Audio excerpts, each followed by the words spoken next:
97.1. Mga kwento ng pag-ibig, kwento ng pag-asa at mga kwento ng buhay dito sa Barangay Love Stories. Love Stories.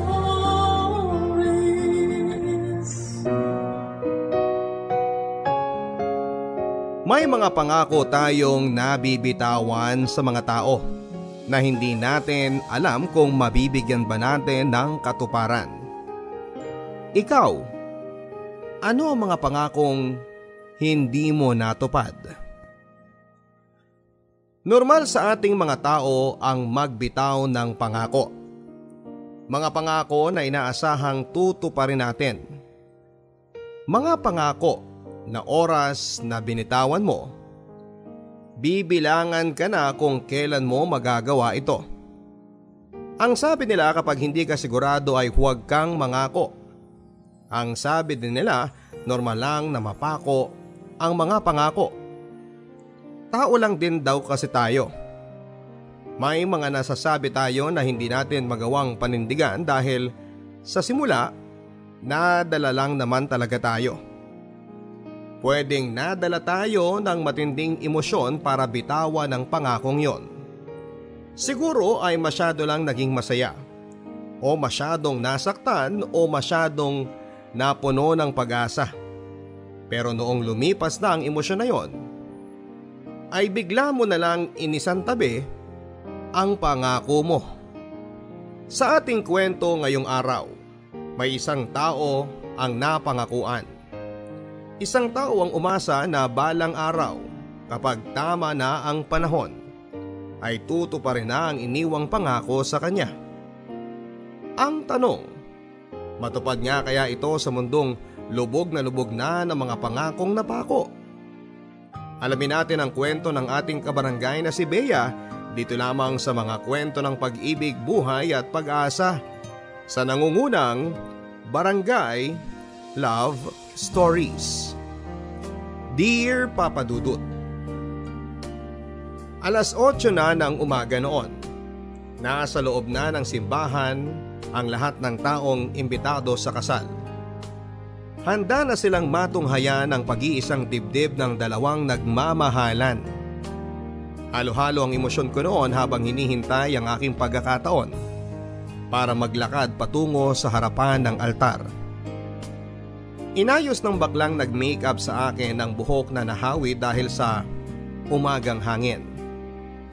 Bahagya din niyang pinahira ng pawis sa aking noon na dala ng kaba at hindi ng panahon.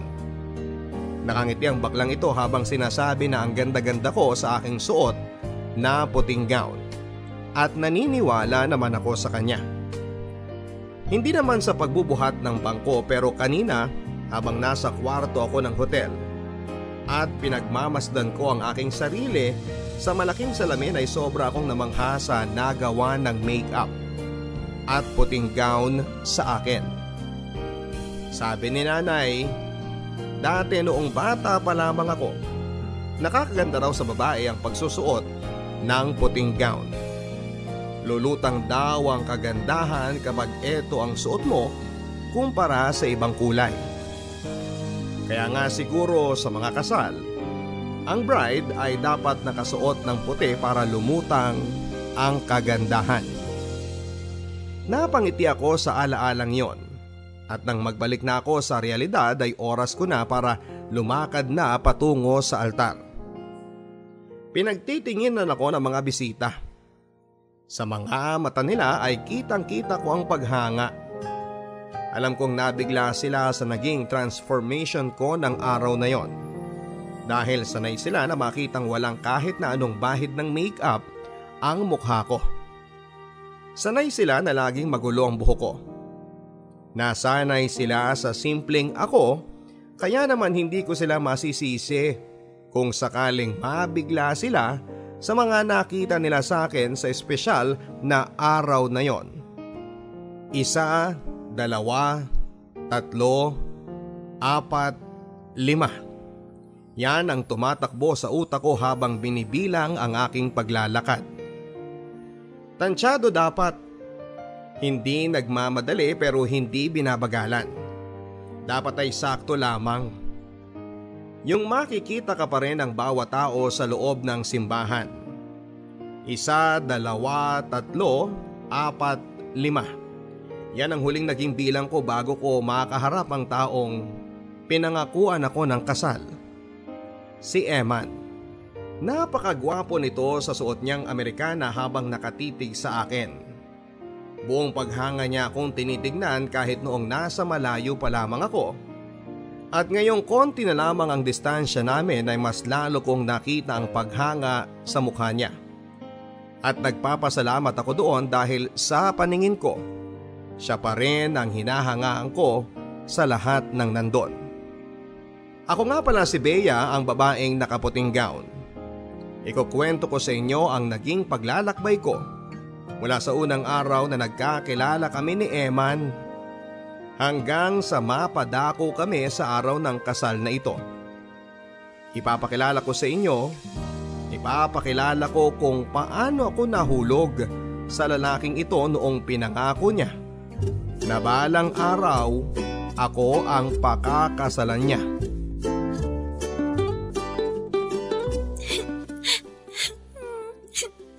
Uy, bata! Sino ka? Eman, bakit ka umiiyak dyan? Sinakaloy kasi kinuha yung pinitas kong dahon ng bayabas. Pinagsisira nila. Pati tong mga gumamela tsaka santan ko. Ano pang gagawin mo sana sa mga yan? Luto-lutuan. Hindi mo ba alam yun? Dahon at gumamela? Lulutuin mo? Adobo, ganon? Huwag ka na nga magtanong kung di mo naman alam. Sungit naman nito. Kaya siguro wala kang kalaro eh.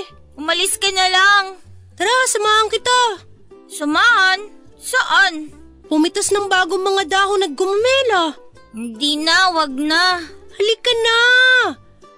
Pero teka. Ano ba? Yan. Baho ng kamay mo eh. Bakit mo ba pinapahid sa mukha ko yan? Hindi ko pinapahid. Tinatanggal ko lang yung mga luha mo para hindi matuyo sa pisngi mo. Ano ba? Tama na nga eh. Hindi naman ganyan magpunas ng luha eh. Sinisigurado ko lang na mawawala lahat ng luha mo bago matuyo yan. Sabi ni nanay, hindi raw maganda yung natutuyuan ng luha sa pisngi. Bakit naman daw? Kasi pag hinayaan mo raw matuyo ang luha sa pisngi mo, magmamansya raw yan at tangi mga engkanto ang makakakita. Tapos? Secret. Ang daya naman ito. Sabihin mo na kasi. Saka ko na sasabihin sa'yo. Basta huwag ka na magpapatuyo ng luha sa pisngi ha. Kapag iiyak ka, punasan mo agad o kaya mas maganda huwag ka nang iiyak. Para sigurado nung wala magmamansya sa pisngi mo. Delikado ko sa mga engkanto. Huwag mo nga akong takutin. Oh, tara na. Tara na lang pumitas ng mga dahon at gumamela. Turuan mo ako magluto-lutuan ha. Ako nga pala si Bea. Alam ko na pangalan mo. Dati pa, ikaw yung iyaking anak ni Aling Baby. Paano? Shh! Ayaw din pala ng mga engkantong patang tanong ng tanong. Tara na!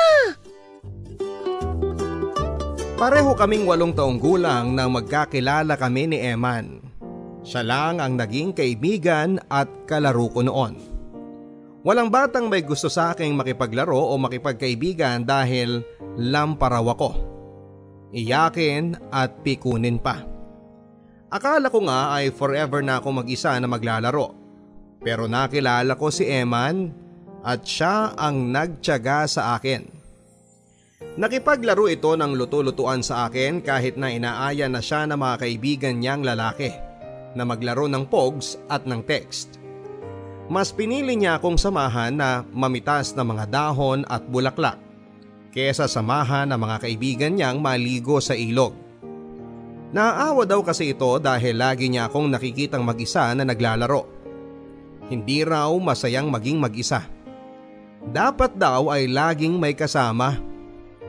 Yun ang isang bagay na naturo sa akin ni Eman, na hindi naman sa lahat ng pagkakataon ay kailangan kong maging mag-isa. Minsan, hayaan ko rin daw ang sarili ko na magpasama sa iba. Unti-unti ay nawalan ng mga kaibigan si Eman dahil sa akin. Yun ay dahil nga sa kakatanggi niya sa kanila na makipaglaro dahil sa akin ay nawalan tuloy siya ng maraming kaibigan. Ako na lang ang natira sa buhay niya at ang sabi niya ay ayos lang daw yon. Nakukonsensya nga ako nun eh. Nang dahil sa akin ay hindi na siya nakapaglalaro ng mga robot, pulis-pulisan, pogs, pellet gun at sipa. Ngayon ako na lang ang kalaro niya. Puro na Barbie, gumamela, cutics at bahay-bahayan ang alam niyang laruin at gawin. Dahil nga rin doon ay natutokso na siya ng mga dating kaibigan na bakla daw ito. Hindi naman siya pikon at hinahayaan na lamang ang mga yon hanggang sa sila na rin mismo ang kusang sumuko sa pang-aasar. Ang tibay nga ni Eman sa mga pambubuli.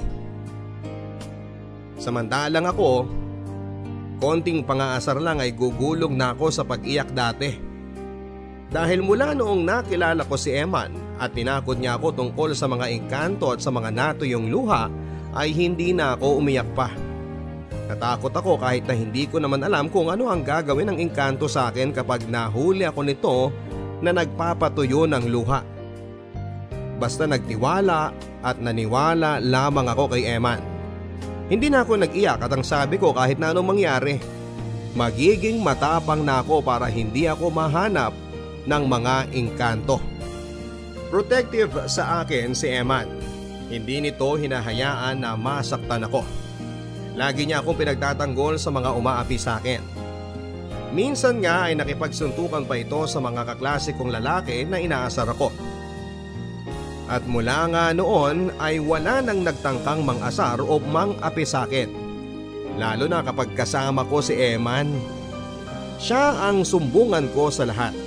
Kahit kapag pinapagalitan ako ni nanay, sa kanya ako lumalapit at naglalabas ng sama ng loob. Marunong kasi siyang makinig at pakiramdam ko kapag nagsasabi ako sa kanya ng mga hinaing ko, ay nauunawaan niya ang pinanggagalingan ko. Sa kanya lang ako may tiwala. Kaya nga pati ang mga tinatago-tago ko sa sarili ko ay siya rin ang nakakaalam. Sa kanya ko sinabi ang lahat-lahat mula sa mga kinakatakutan ko hanggang sa mga mumunting mga pangarap ko. Bata pa kami noon, wala pang alam sa pag-ibig. Never nga akong nagka-crush.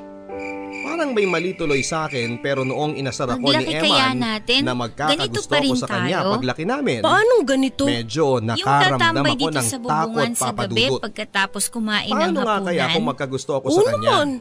Ano ang mangyayari sa amin? Tapos paunahang hanapin yung pinakamalaking bituin. Siyempre. Yung pupunta tayo kina Aling Marites para bumili ng lugaw na may itlog pagkatapos natin maglaro ng baybayan. Aba, oo naman.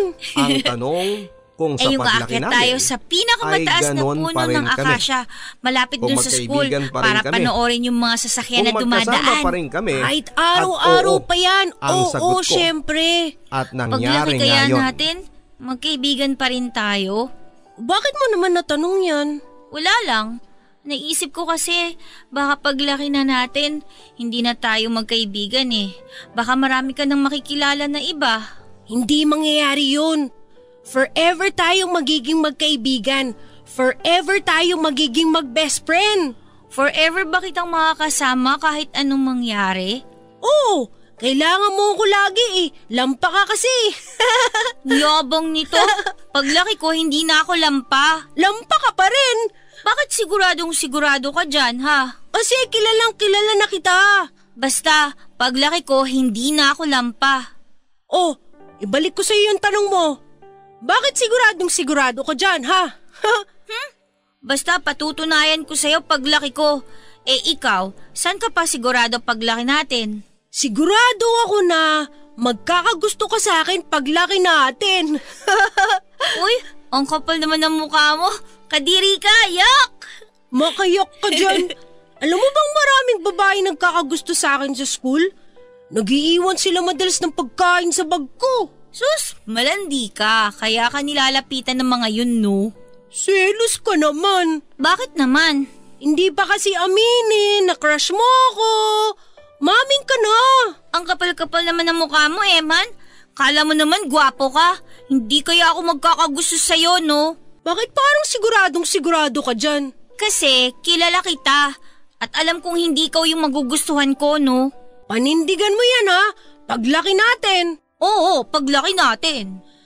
Ay, paglaki natin sana. Sana ano? Sana gusto mo pa rin akong kasama. Sa pagdadalaga at pagbibinata namin ay magkasama pa rin kami. Isang pangako na natupad namin sa isa't isa. Kami pa rin ang mag-best friend kahit na may mga nakikilala na kaming iba. Tinupad pa rin namin ang mga sinabi namin na kakain pa rin kami ng lugaw kina Aling Marites tuwing hapon. Tatambay pa rin kami sa bubungan para maghanap ng pinakamalaking bituin. Umaakyat pa rin kami sa puno ng akasya para tumingin ng mga sasakyang dumaraan sa kalsada. At higit sa lahat, tulad ng nabanggit ko sa inyo kanina, mag-best friend pa rin kami. Kahit nga noong lumaki na kami at marami na kaming pagkakaiba, ay masaya pa rin kaming magkasama. Si Emma noong nagbinata ay naging babaero na. Ang dami kasing umaaligid sa kanyang mga babae at lahat yon ay ine-entertain niya. Loko nga tong mukong na to sabi ko sa kanya. Huwag ganon, baka karmahin siya. Pero ang sabi niya ay masama raw ba na ibahagi niya ang sarili niya para sa mga nangangailangang mga babae na ito. Mapapailing na lamang ako sa kanya at hahayaan siya sa mga ginagawa niya. Maaalala ko pa ay may 2 babaeng kaklase niya ang sumugod noon sa bahay nila noong malaman nilang pinagsabay silang ligawan ni Eman. Andun ako noon Nanonood kami ng anime noon nung sumugod yung mga babaeng yon. Yung isa ay hinila sa buhok si Eman, yung isa naman ay tinadyakan siya sa hita. Natatawa na lamang ako at hindi siya tinutulungan kahit na nagpapasaklolo na siya. Manigas siya. Yun na yung karamang sinasabi ko sa kanya. Noong nagsawa na yung mga babaeng saktan siya at umalis na rin ang mga ito, tawa ko ng tawa noon sa itsura ni Eman.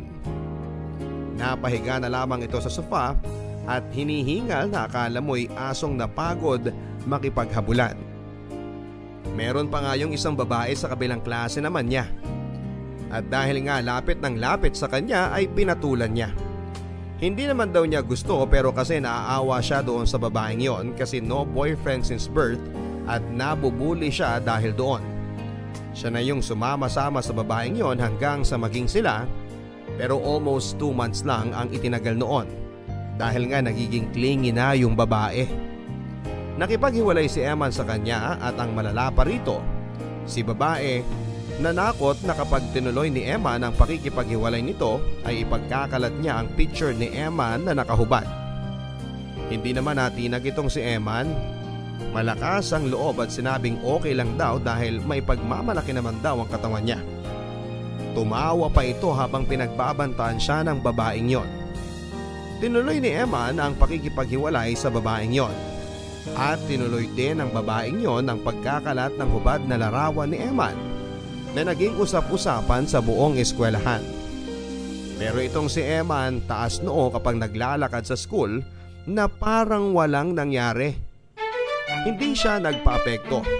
Kaya namatay na lamang din ang pusa ang usap-usapan sa kanya ng mga tao.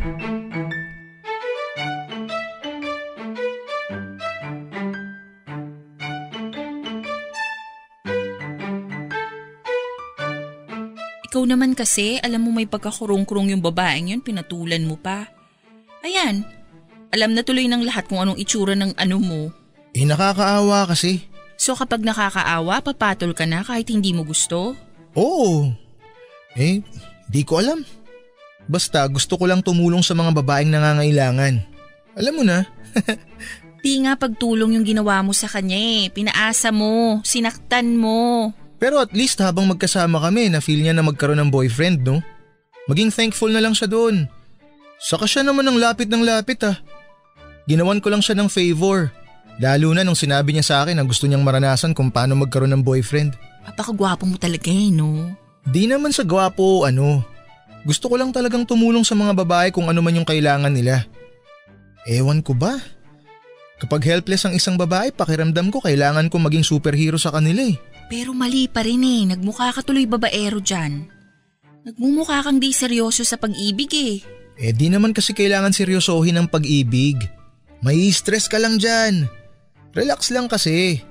Huwag magpakalunod sa konsepto ng pag-ibig, di maganda yun. So wala kang balak ma-in love, ganon? Pwedeng ma-in love pero di pwedeng seryosohin ng todo. Ayokong malugi sa huli, no? Na-in love ka na ba? Hindi pa at ayoko pa. Isang beses lang ako may in love at sisiguraduhin kong yun na yun. Sa ngayon, laro-laro muna habang wala pa. Huwag muna magseryoso, nakakakunot ng noo yun. Ewan ko sa'yo. Sa kakalaro mo sa pag-ibig, baka hindi mo namamalayan na lagpasan mo na yung true love mo. Sabay naman tayo lagi ah. Di mo pa naman ako nalalagpasan. Baliw ka. Di ka talaga seryoso eh. Kainis to. Ikaw naman binibiro lang kita. Seryoso mo? Pero seryoso na nga Eman. Ingat-ingat ka lang sa ginagawa mo. Kasi nakakasakit ka na syempre. Oo, gets kita na ayaw mo pang ma-in love at magseryoso. Pero wag ka namang masyadong maglaro. Ay nako, eto na naman po si Love Advisor. Kala mo napakagaling pagdating sa pag-ibig. Lagi ka naman palpak eh. Mali lang talaga yung natitisod kong lalaki, no? Kaya nga ayokong magpakalunod dyan sa pag-ibig na yan. Kasi ayokong mag-aya sa'yo. Ayokong maging tanga. Ay nako, kapag naranasan mo ng magmahal, maiintindihan mo ko. Di rin? Kung magiging tanga ako tulad mo, wag na lang. Tingnan natin. Kung hindi seryoso si Eman sa pag-ibig ay ibahin niyo ko. Dito na kami nagkakatalo dahil ako yung tipo ng babae na malaki ang pananalig sa pag-ibig. Isa akong hopeless romantic. Paano ba naman kasi ay lumaki ako sa pamilya na punong-puno ng pagmamahalan? Bawat kwento ng magkakarelasyon at nagkakatuluyan sa aming pamilya ay sobrang makulay. Talo pa ang mga fairy tale pagdating sa magic na meron sa relasyon sa angkan namin. Noong bata pa ako ay lagi akong nakikinig sa mga kwento nila sa love life nila. Mula sa mga lolo at lola ko, magulang ko hanggang sa mga kapatid ko at mga pinsan. Memoryado ko ang bawat kwento nila at lahat yon ay ginagawa kong basihan sa paghahanap ng love life, sa paghahanap ng forever ko. Hindi ko ibababa ang standards ko dahil naniniwala ako na kung posibleng mangyari ito sa pamilya ko, mangyayari din ito sa akin sa tamang panahon. Pero kasi papadudot mukhang mailap sa akin ang true love. Tulad ng sinabi ni Eman ay lagi akong palpak sa pag-ibig. Hindi ko alam kung pagsubok lamang ba ito o stepping stones bago ko marating ang totoong forever ko. Pero kasi kinakabahan ako na baka isang araw ay wala akong makatuluyan. Baka isang araw ay hindi mangyari yung fairy tale na inaasahan ko. Baka isang araw ako lang sa pamilya ko ang hindi mabigyan ng forever. Nagsimula ang kamalasan ko sa pag-ibig nang magkagusto ako sa kaklase ko noong second year high school ako. Itago na lang natin siya sa pangalang Peter.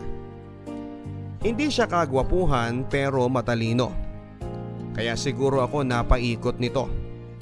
Akala ko noon ay seryoso ito sa akin. Ikaw ba naman na laging tinutulungan sa assignments mo at lagi pang inaabutan ng pagkain kapag recess? Siyempre iba ang iisipin mo noon.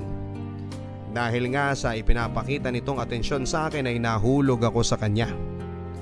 Sinagot ko siya at hindi pinatagal ang panliligaw niya sa akin. Pero sabi niya, itago muna namin ang relasyon namin dahil ayaw niya raw maintriga sa school.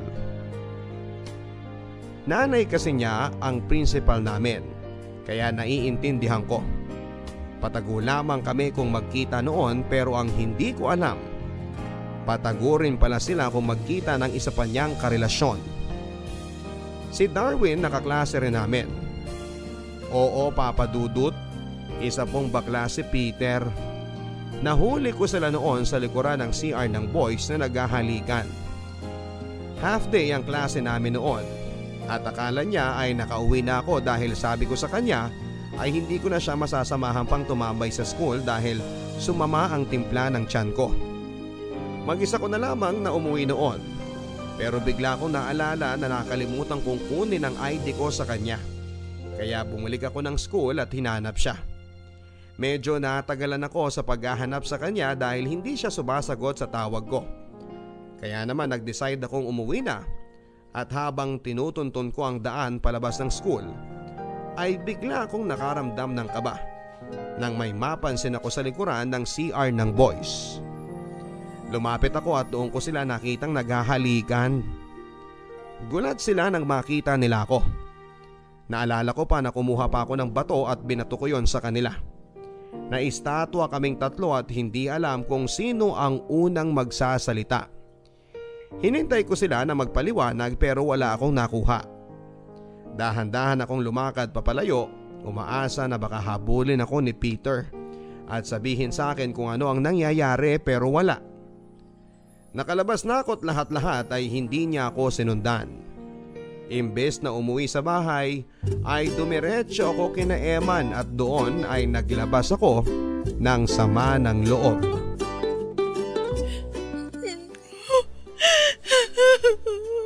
Ikaw naman kasi tatanga-tanga ka. Umiiyak na ako dito oh. Nasaktan na ako. Kailangang sabihin pa ba yan? Gets ko naman eh. Ewan ko ba sa'yo kung bakit di mo naramdaman na may pagkaberde ang dugo ng Peter na yun? Kasi nga love is blind. Love is blind ka dyan. Tigilan mo nga ako sa ganyan mo, Bea. Kahit bulag siguro makikita na pula ang hasang ng Peter na yan eh. Hindi ko naman alam na bakla siya. Ang alam ko lang malamya lang siya. Pero normal lang naman yun eh. Normal ba yung pagtitig niya sa mga nagbabasketball kapag recess? Yung titig niya sa mga pantalon ng mga nakatambay sa bleachers? Kahit nga ako kung haplusin niya sa braso, alam mo na may mali siya eh. Hinaplos ka niya sa braso? Di lang sa braso, minsan hinahawakan niya pa ako sa dibdib. Kunwari mabubuwal siya wala naman tumulak sa kanya. Bakit hindi mo agad sinabi sa akin? Gusto ko ikaw mismo makahuli sa sarili mong katangahan eh. Tatawa-tawa ka pa dyan, nakita mo na ngang nasasaktan ako eh. Ikaw naman kasi masyado ka kung mahulog. Hinay-hinay lang kasi. Hindi ako naniniwala na dapat maghinay-hinay lang sa pag-ibig. Isugal mo lahat kung kaya mo para malaki ang balik sa'yo. Malaki ang balik sa'yo? Nakita mo naman nangyari sa'yo, di ba? Nalugi ka kaya? Maling tao lang yung pinagsugalan ko. Mali talaga ang sumugal sa pag-ibig kahit sino pa yung taong yan. Paano ka magiging masaya kung hindi ka susugal?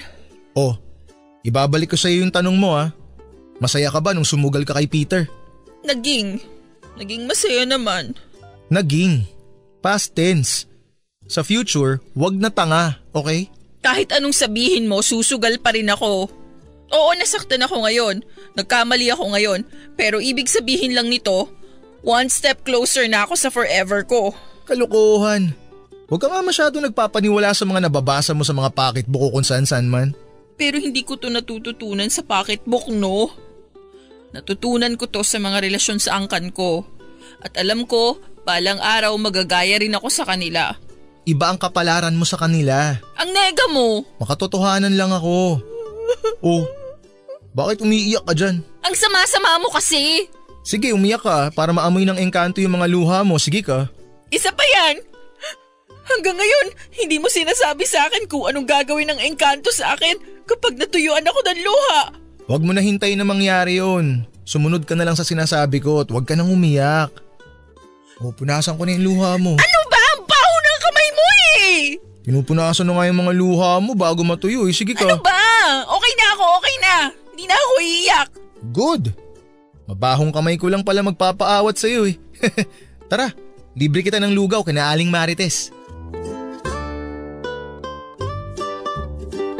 Ilang beses pa akong muling umibig at lahat yon ay bigo ako. Dapat mapapagod na ako, hindi ba? Dapat susuko na ako.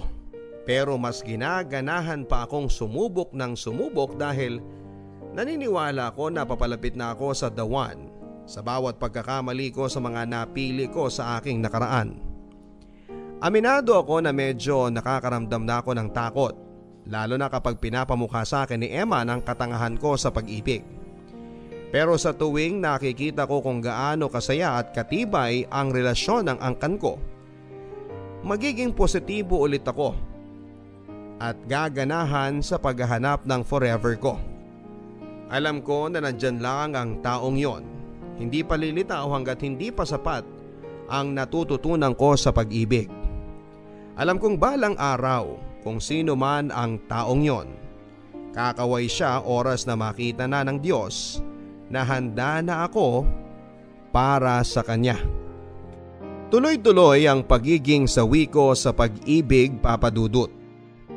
Mula sa high school, college hanggang sa makapagtapos na ako at nakahanap na ng trabaho ay nakadikit na sa akin ang pagiging broken ko. Medyo kabado na nga ako, lalo na kapag ginigisa na ako ng mga kamag-anak ko kung ano na ba ang nangyayari. Bakit tila ako lang daw ang minamala sa pag-ibig sa angkan namin? Mas naunahan pa nga ako ng pinsang kong mas bata sa akin. Mas nauna pa siyang ikasal kesa sa akin at yon ang nakakasama ng loob. Dahil hindi nga ito halos lumalabas ng bahay. Online tutor ito ng mga Koreano. Kaya naman nakapagtataka kung bakit isang beses lang na lumabas ito para bumili ng asukal bigla na niyang nabunggo ang forever niya. Bakit ako? Lahat na ng grocery stores sa area ko ay napuntahan ko na. Pero bakit wala pa rin akong nabubunggong forever ko? Pati nga ang pagsama ko sa mga travel groups ay pinatos ko na kahit napakatamad ko naman talagang mag-travel. Gusto ko lang subukan kung dito ko mahanap ang forever ko. Kasi napapanood ko naman dati sa KMJS na posibleng mahanap mo ang forever mo sa kaka-travel. Pinatos ko na rin ang pag-akyat ng bundok. Pero nakailang baba na ako. Nakailang pawis at pagod na ang nakuha ko. Pero wala pa rin akong forever. Hindi pa rin ako sumuko. Hahanapin ko talaga ang the one ko para sa akin. Kahit na ano pa ang mangyari. Ilang dating apps na rin ang na-download ko pero ni isa ay walang nakapagbigay sa akin ng hinahanap ko. Madalas ay hindi compatible o madalas ay gusto akong dalhin sa motel at alam niyo na ang kasunod. Hindi ako papayag sa ganon. Hindi ako pangsamantalang aliw lamang. Hindi ako pansamantalang babae lang. Gusto kong maging permanente sa buhay ng isang tao lalo na sa magiging karelasyon ko. Pero mukhang ang magiging permanente lang sa buhay ko ay si Eman. At ang mga advice nito na tigilan ko na ang panghahunting ng lalaking makakasama ko habang buhay. Dahil para sa kanya, wala raw forever.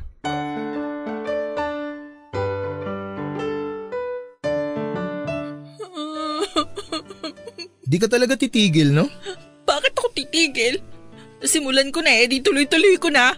Di mo ba naisip na baka ayaw talaga ng tadhana na magkaroon ka ng karelasyon? Na magkaroon ka ng forever? Gusto niya yan. Pa-Easter egg hunting lang ang peg niya. Gusto niya i-challenge ako bago ko mahanap yung nararapat na itlog para sa akin.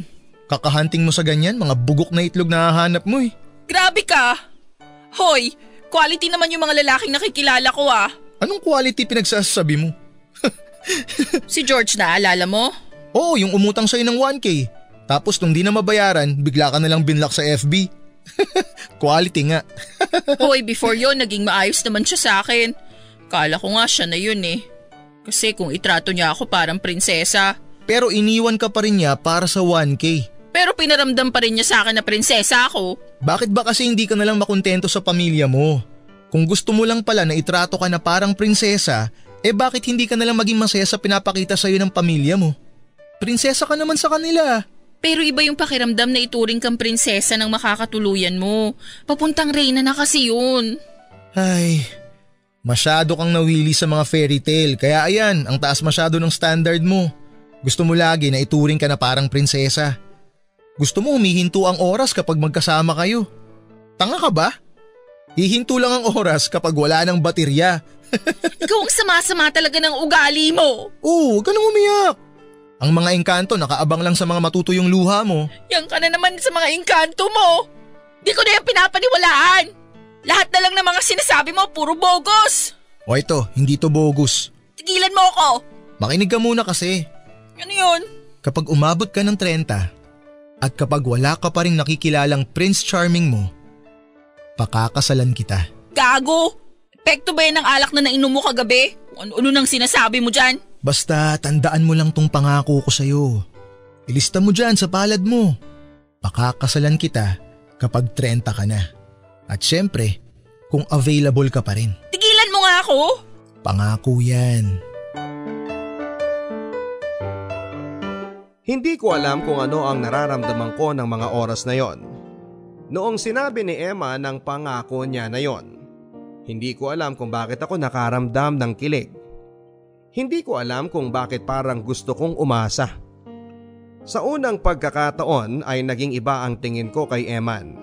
Hindi na bilang isang best friend na nakakasama ko sa bubong sa pagsapit ng gabi o pagkain ng lugaw tuwing sasapit ang mainit na hapon. Ibang Eman ang nakita ko sa mga oras na yon.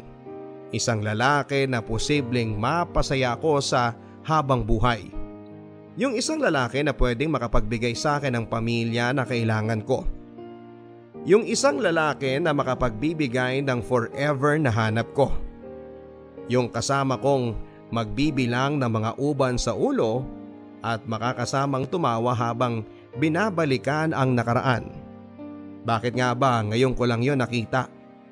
Bakit nga ba hindi ko nakita ang potensyal niya na maging karelasyon ko? Paniniwalaan ko ba ang sinasabi ko? O baka naman isa lang itong malaking scam dahil sa kagustuhan niyang tulungan ng isang damsel in distress na katulad ko?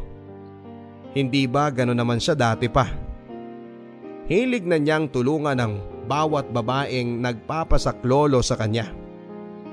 Pero kung babalikan niyo, lahat ng mga babaeng sinaklolohan niya dati ay nauwi lang sa wala. E paano kung magaya ako sa kanila? Sa iniisip kong yon ay bigla akong nakaramdam ng kurot sa dibdib ko. Parang hindi ko yata kaya na masaktan at si Eman ang maging dahilan nun. Mula nung sinabi ni Emma na pakakasalan niya ako kapag umedad ako ng 30 at single pa rin, ay hindi na yon nawala pa sa isipan ko. Hindi na niya inulit ang banggitin yon. Ganoon naman si Eman. Minsan lang magsasabi yan at hindi na uulitin pa pero paninindigan niya. Kilala ko siya. Kapag may sinabi ito ay ginagawa talaga niya. Alam kong loko-loko ito pero pagdating sa pagtupad sa pangako ay ginagawa naman niya. Kaya kampante ako natuto pa rin niya ang sinabi niya sa akin. Isang bagay na alam kong matagal pang mangyayari pero posible. At ewan ko ba papadudot. Mula nung sinabi ni Eman sa akin ito ay iniwasan ko na ang paghahanap ng lalaki. Deleted na ang lahat ng mga dating apps sa phone ko. Hindi na rin ako nagta-travel o namumundok para makisalamuha sa mga lalaki. Hindi na rin ako nagpupunta sa bar para may makilala. Basta hindi na ako naghahanap pa.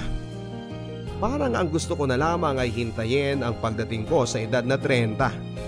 Dahil doon na ang katuparan ng mga pangako ni Eman.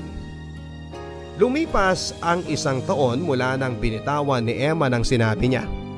Mula noon ay parang naging conscious na ako kapag kasama siya. Naging iba ang galaw ko kapag kasama siya.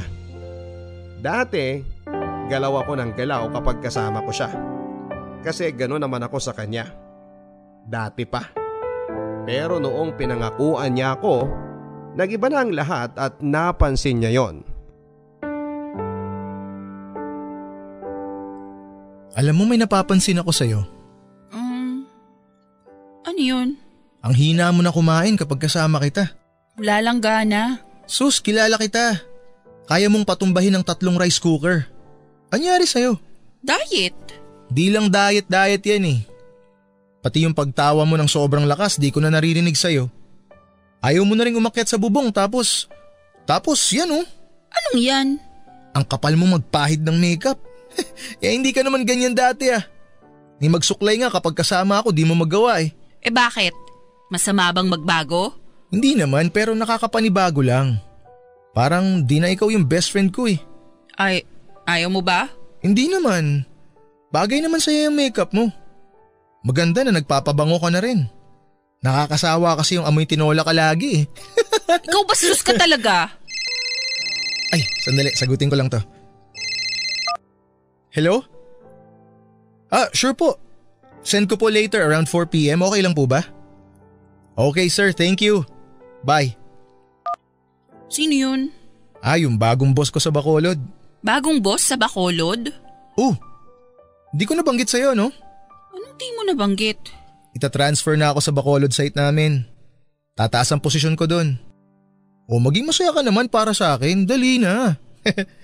Bakit? Kailan pa to? Matagal naman na nilang sinabi sa akin to pero sabi ko pag-iisipan ko muna.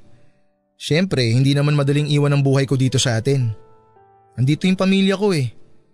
Nandito ka. Mas komportable pero lately kasi naisip ko, para rin naman to sa growth ko. Doble ang taas ng sahod, libre ang tirahan, at saka hindi masyadong stressful kesa dito sa Maynila. Pumayag ka na? Lutang ka ba? Oo nga. Dun ka na? Forever? Ay hindi, grabe naman to. Mga ilang taon lang siguro. Di ko alam. Mag-iipon lang, susubukan. Wala namang masama, di ba? Saka kapag okay na, magre-resign na rin ako tapos mag-a-apply ako sa ibang kumpanya. Kasi mataas na yung naging posisyon ko eh. Madali na lang yun. Mga gaano kaya katagal? Bakit parang malungkot ka dyan?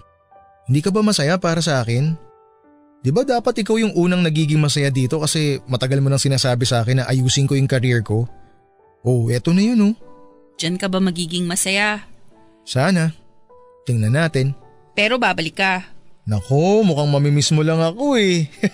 Oo naman, babalik ako, promise. Promise? Promise. Tuparin mo yung pangako mo Lahat naman ng pangako ko, tinutupad ko eh. Di ba?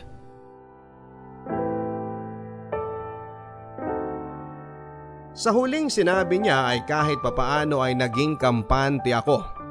Alam kong tutuparin niya ang pangako niya. Ganon siyang klase ng tao at may tiwala ako sa kanya. Alam kong babalik siya at sana sa pagbabalik niya ay tuparin niya ang isa pang pangako niya, ang pakasalan ako pagdating ko ng 30. Dahil pangako ko, hihintayin ko siya hanggang sa matupad niya ang pangako niya. Dahil papadudot kapag mahal mo ang isang tao, maghihintay ka at maniniwala ka. Opo, mahal ko na si Eman. At sa pagbabalik niya, sasabihin ko na ang aking nararamdaman. Sa pag-alis ni Eman, papadudot ay ginawa ko ang lahat para maging abala para hindi siya maisip. Nag-focus ako sa trabaho, sa sarili at sa pamilya ko. Hindi na ako tumanggapan ng mga manliligaw.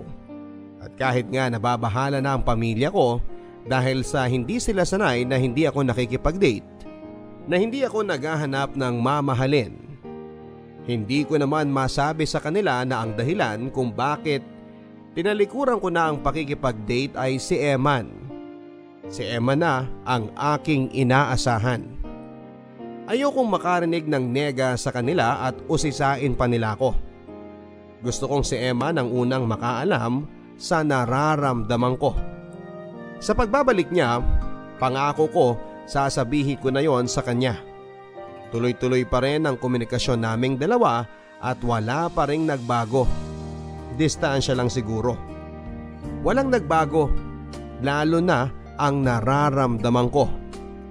Mabilis na lumipas ang mga taon. At heto, nakaharap na ako sa salamin habang nagsusuklay at nagpapahid ng pulbo sa mukha. Nakangiti ako nang makita ang mukha ko. 30 na ako. Eto na yung araw na tutuparin na ni Eman ang pangako niya at sumakto pa ito na ito rin ang araw ng pagbabalik niya. Eto na yata, Papa Dudut. Sinakto niyang bumalik sa araw ng aking kaarawan para tuparin ang iniwan nitong pangako sa akin. 6 na taon na ang nakakalipas. At sana sa pagbabalik niya makita niyang wala pa rin nagbago sa akin. Ako pa rin si Bea na inalagaan niya. Yung kaibigan niya pero sana sa pagbabalik niya. Hindi na isang kaibigan ang tingin niya sa akin kundi isang babae na malaki ang potensyal na magpasaya sa kanya. Ako ang unang sinabihan niya sa pagbabalik niya. Nagpasundo pa ito sa akin dahil sabi niya, gusto niya na ako ang unang makita niya. Kilig na kilig ako noong sinabi niya yon. Nakailang ulit siguro akong binasa ang chat niyang yon at bawat basa ko ay napapangiti pa rin ako. Kaya naman pinaghandaan ko ang araw ng aming pagkikita. Sinuot ko ang pinakamagandang damit na meron ako. Nagsuklay ng maigi at nagpahid ng konting kolorete. Maaga akong dumaan sa bus terminal. Ang sabi niya ay doon na lamang kami magkita kahit na hindi na sa airport para hindi na ako mapagod. Siguro yung mga 40 minutos ang lumipas nang makita ko ang bus at kakaiba ang kabog ng dibdib ko. Pinaghalong tuwa at kaba at hindi ko alam kung alin sa dalawa ang mas mangingibabaw sa pagkikita namin. Sa unang pagkakataon, makalipas ang 6 na taon. Sa pagbaba niya ng bus ay agad akong tumakbo papalapit sa kanya. Naibagsak pa niya ang bitbit niyang bag nang mapayakap ako. Hindi niya marahil inaasahan yon. Yumakap din ito ng mahigpit at ilang minuto kaming ganon marahil. Para bang sa pagyakap namin yon ay nanumbalik lahat ng mga alaala namin mula sa pagkabata. Masaya, magaan, wala nang tatalo pa. Nang kumalas na kami sa pagkakayakap sa bawat isa ay naghanap na kami ng taxi para makauwi na. Sa taxi pa lamang papadudot ay ang dami ng mga kwento niya sa akin. Nakatitig lamang ako sa kanya habang nakangiti. Ang tagal ng panahon na hindi ko napagmasdan sa personal ang mukha niya. Nakakamiss talaga. Namiss kaya niya ako? Parehas kaya kaming nananabik na makita ang isa't isa? Yan ang mga tanong ko habang nakatingin lamang sa kanya. Pagkarating namin sa kanila ay sinalubong siya ng mga magulang niya na ilang taon ding hindi niya nakita. May bahid ng pagtatampo sa mga mukha nila dahil nga sa hindi umuwi ni minsan si Eman. Mula nang nadistino ito sa Bacolod. Pwede naman kasi siyang umuwi pero mas pinili niya na huwag muna dahil baka maging marupok lamang ito at hindi na bumalik pa ng Bacolod kapag nakasama niyang muli lahat ng mahal niya sa buhay dito sa Maynila. At ngayong malaya na siya sa kanyang kontrata sa kanyang trabaho ay mananatili na ito dito sa Manila para naman subukan ang panibagong kumpanya at karera. Lahat kami ay excited para sa kanya. Lalo na ako dahil alam ko na eto na ang panibagong chapter ng buhay niya na kasama ako. Eto na ang pagtupad sa pangako niya noon. Eto na yon.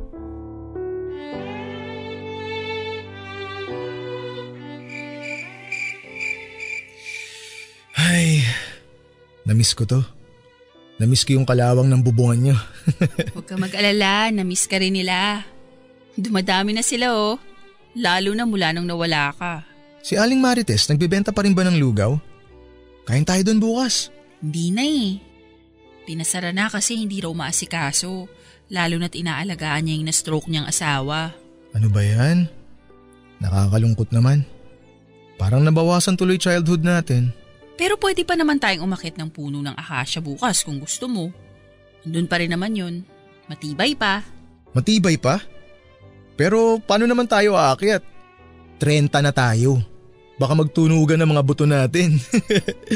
Oo nga, 30. 30 na tayo. Uy, belated happy birthday ah.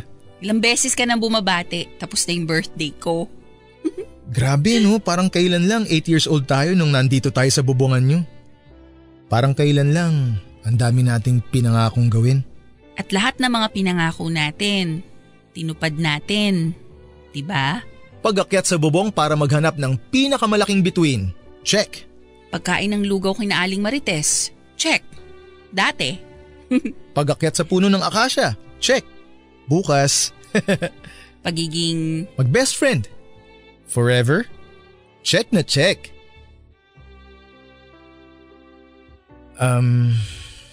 Bea? Salamat ah. Para saan? Sa lahat ng taon ng buhay ko. Drama? Seryoso nga. Sa lahat, ikaw yung pinaka-supportive. Ikaw yung totoong naniwala. Kaya, salamat. Para saan pa at best friend mo ko, di ba? Kaya nga, di ba, ikaw yung una kong gustong makita pagbalik ko. Di ko alam yung sasabihin ko. Ako, alam na alam ko kung ano ang sasabihin ko. Anong ibig mong sabihin? Sinadya ko talaga na ngayong taon ako makabalik ng Manila para makausap kita. Para saan? Para to pa rin yung pangako ko sa'yo.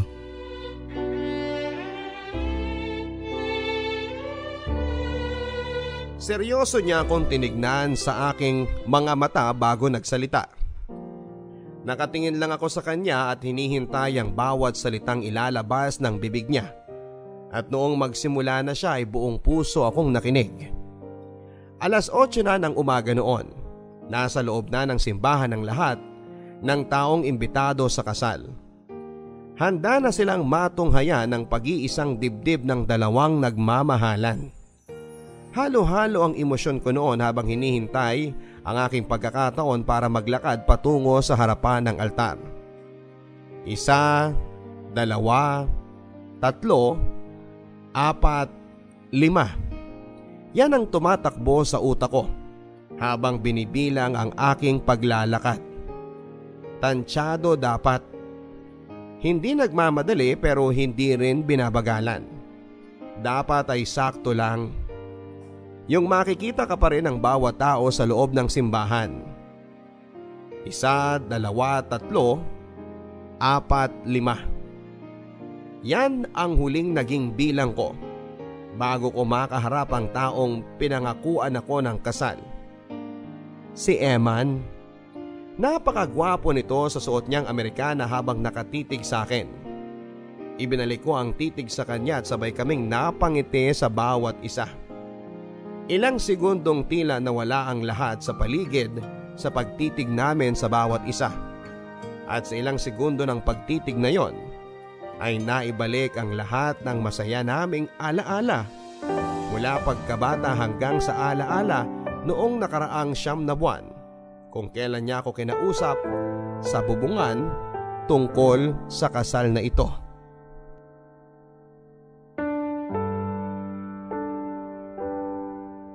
Bea, anong masasabi mo? Masaya ako. Masayang masaya. Ako rin eh. Hindi ko alam na darating ang araw na to. Hindi ko inakala na maniniwala ako sa sinasabi mong pag-ibig. Sa sinasabi mong forever. Masaya ako. Masaya ako na tinupad mo yung pangako mo. Grabe, naaalala ko nung pinangako ko sa'yo to. Naalala mo pa? Oo naman. Oo naman. Paiyak ka na nun sa inis sa akin. Dahil lagi kong kinokontra yung konsepto mo sa pag-ibig. Tapos para di ka na maasar, nagbitaw ako sa inang pangako na kapag nahanap mo na yung magpapatibok ng puso mo, gagawin mo ang lahat para ipakita sa kanya ang forever. At ang paraang yon ay ang pakasalan siya kung sino man siya. Bea, ito na yun. Ito na. Ramdam ko talaga ito na yun. Suportado mo naman ako sa desisyon kong to, di ba? Oo. Bea, gusto ko ikaw ang maging best woman sa kasal ko. Sa kasal namin ni Patrice. Parang ang laking responsibilidad yan. Wala na akong ibang nakikita makakagawa nito at deserving para dito kundi ikaw lang. Ikaw ang nagpamulat sa akin sa pag-ibig. Ikaw yun, Bea. Kaya utang na loob ko sa'yo kung ano man ang meron kami ni Patrice ngayon. Dahil ikaw ang nagturo sa akin na sumugal lang pag nararamdaman mong umiibig ka na. Eman? Kaya Bea, please. Best woman, please. Hindi ko itutuloy ang kasal kung hindi ka papayag. Bago ako pumayag, may isa lang akong tanong sa'yo. Ano yun? Naaalala mo ba yung sinabi mo sa akin dati? Marami akong sinabi sa'yo eh. Alin ba dun? Wala. Sige na, ano ba yun? Yung tungkol sa… mga engkanto? Sa natuyong luha sa pisngi? Actually, nakalimutan ko na yung sinabi ni nanay tungkol dyan sa mga engkanto na yan eh. Basta ang gusto ko lang din naman kasi nun, mapatigil ka sa pag-iyak mo. Yun lang. Pasensya ka na kung hindi mo na makalimutan yung tungkol sa engkanto na yan. Kung bakit kasi sinabi ko pa yun eh. Oo nga. Bakit kasi? Bakit kasi sinabi mo pang tagal kong hinintay? Ang tagal. Oh, pero wag kang gaganti ngayon ha. Wag mo akong paghintayin sa sagot mo kung payag kang maging best woman sa kasal namin ni Patrice. Bea, ano na? Bago tayo bumaba dito sa bubong, sumagot ka na, please. Please naman oh. Sige. Sige. Ayun! Thank you, Bea. The best ka talagang best friend. The best ka! Congrats. Masaya ako. Masaya ako para sa'yo. Parang hindi ka naman masaya. Mas masaya ka pa nung pinangakuan kita na pakakasalan kita kapag 30 ka na eh. Naaalala mo? Oo naman. Paano ko makakalimutan yung mukha mo nun? Sobrang nag-twinkle kaya yung mata mo nung sinabi ko yun. Kaya medyo natakot ako kasi baka isipin mo totoo yun eh. So hindi ka seryoso nun? Huh? Eh, Bea naman. Kilala mo naman ako. Ayaw na ayaw kong nakakakita ng babaeng nahihirapan o umiiyak. Kaya nasabi ko yun. Gusto ko lang na tumahan ka. Akala ko kasi totoo eh.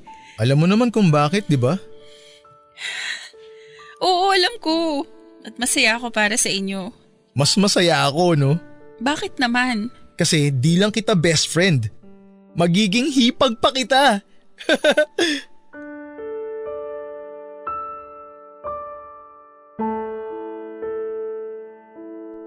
Nakaputing gown ako noon. Maganda ako noon ng araw na yon. Pero hindi ako ang pinakamaganda dahil hindi naman ako yung bride. Abay lamang ako. Hindi ako yung pakakasalan ng lalaking matagal ko nang hinihintay. Sobrang nakakadurog na lumakad paharap sa altar habang nakikipagpalitan ka ng tingin sa lalaking gusto mo sanang makasama sa panghabang buhay. Napakasakit na tumabi sa kanya sa harapan ng altar habang hinihintay ang pagmarcha ng babaeng pakakasalan niya. Napakasakit na makita sa gilid ng iyong mga mata ang pagngiti niya habang hinihintay ang babaeng balak niyang makasama sa habang buhay. At napakasakit na malamang kapatid mo ang pipiliin niya sa araw-araw. Oo, Papa Dudut. Pinili pong pakasalan ni Eman ang ate ko. Hindi ko nabanggit sa inyo noong una pero matagal na siyang may gusto sa aking kapatid. Pero wala siyang lakas ng loob na umamin. Akala niya ay simpleng crush lang daw yon pero noong lumaon ay tumindi at nabuo bilang pag-ibig.